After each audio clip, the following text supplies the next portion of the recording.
real desse instrumento crônica? Veja bem, se a gente for lembrar da crônica no Brasil, a gente vai ter que remeter a Machado de Assis.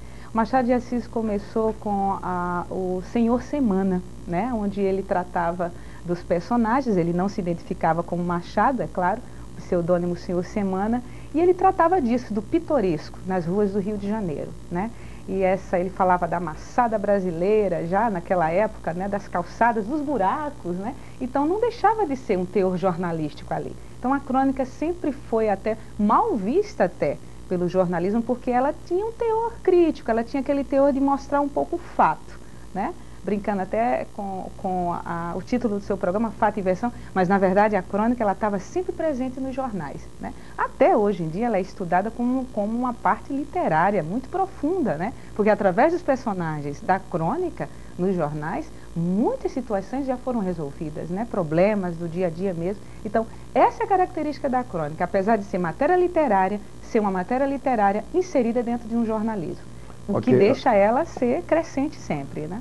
Digamos, ela tem muito mais compromisso com a versão do que com o fato, né? Muito, apesar dela chamar atenção. O fato, né? Ela chama muita atenção. A versão irônica do fato. Irônica do fato, né? É realmente um instrumento maravilhoso. E despoja, né, o leitor. Nós vamos agora ao nosso comercial, já a gente vai estar de volta aqui para continuar esse bate-papo com a Cristina e o Valfredo. São 2 minutos. Arte, literatura, jornalismo e sociedade, digamos, onde esses vetores se encontram, é o tema hoje do Fato e Versão, que nós temos o prazer de fazer com a jornalista e poetisa Cristina Guedes, que na próxima quinta-feira, dia 7 de julho, quinta-feira, acertei, Cristina? Acertou, às 20 horas. Às 20 horas, lá no Centro Cultural, né? Na livraria do Centro Cultural. Vai lançar Quando Riem as Maçãs, um livro de crônicas. E temos também aqui o prazer de contar com a participação de Valfredo Rodrigues, que é advogado e lançou recentemente o livro ficcional Cidadela dos Felizes. Com os dois a gente conversa aqui um pouco sobre literatura e sobre a coragem, digamos assim, a força, né, de enveredar por esse caminho da literatura, que a gente sabe que do ponto de vista financeiro não tem sido muito interessante. Quem sabe, a partir desses 2 best-sellers que a gente apresenta hoje, as coisas mudem. Quem sabe sempre a partir do seu programa, pois é, a gente tem uma abertura maior. Mas vamos falar um pouco mais sobre a Cidadela dos Felizes, Valfredo. O que é de fato a Cidadela? Que cidade é essa? A Cidadela dos Felizes, como você falou, é uma ficção, não é? É um romance contemporâneo, passado em cidades fictícias, num país imaginário também, e que cuida basicamente dos relacionamentos das pessoas.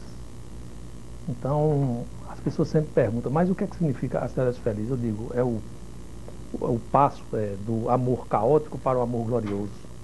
Ou como tem na contracapa do livro, uma clara provocação para que as pessoas não desistam de amar. Então é um tema recorrente do amor, mas claro, escrito sob uma ótica nova, pelo menos na minha visão, não é? Então a Cidadela dos Felizes pretende exatamente entrar nessa veia psicológica das pessoas e traduzir essa melhora dos relacionamentos. Esse relacionamento que você coloca em questão são os relacionamentos conjugais, ou os relacionamentos sociais, no caso, de uma forma geral? Boa pergunta. São os relacionamentos conjugais, mas que necessariamente traz reflexo no campo social, não é? Porque a família, né, a célula madre, se nada repercute bem com a família, evidentemente vai ter repercussões sociais que está se vendo aí, não é? A violência. Você aponta alternativas através do Cidadela? É uma pretensão de apontar essas alternativas que, ao meu ver, poderão ter grande significado para a mudança da sociedade, no meu sentido. Em relação a essa questão da mudança, Cristina, você acha que hoje a literatura ela consegue fazer esse trabalho, dar, digamos, essa força para todos nós, apesar de que a gente sabe que não é a grande mídia do momento, já há algum tempo, o livro não é a grande mídia, a literatura não é a grande mídia, mas você acha que, além da questão do entretenimento, ainda forma pessoas a literatura? Gilson, acredito que sim, devido à consciência do autor, né? E como a gente disse, apesar da dificuldade do livro, né, da dificuldade de se encontrar até bons e novos autores, né? Porque as editoras existem, elas estão aí, nessa busca, né? E nós também na busca das editoras.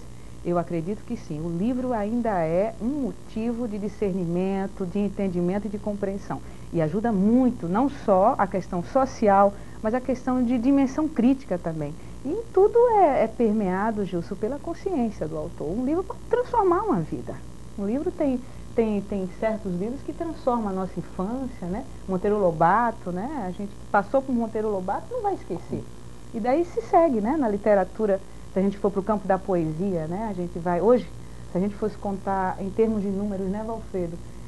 Quem vende mais no Brasil, né, poesia, hoje é a Adélia Prado, né, e o Ferreira Goulart. Quer dizer, nem se imagina, porque hoje considera-se poesia livro morto. Né? E os editores até morrem de medo de poeta. Não, poeta não.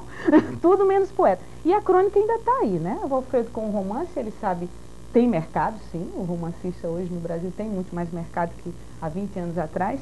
Agora, logicamente, o grande boom nacional tem sido os livros, entre aspas, autoajuda. Né? Porque isso é um mercado. É o mercado da cura, é o mercado religioso, enfim, que está aí colocado, mas a gente... né, tem que rever, tem que avaliar tudo isso.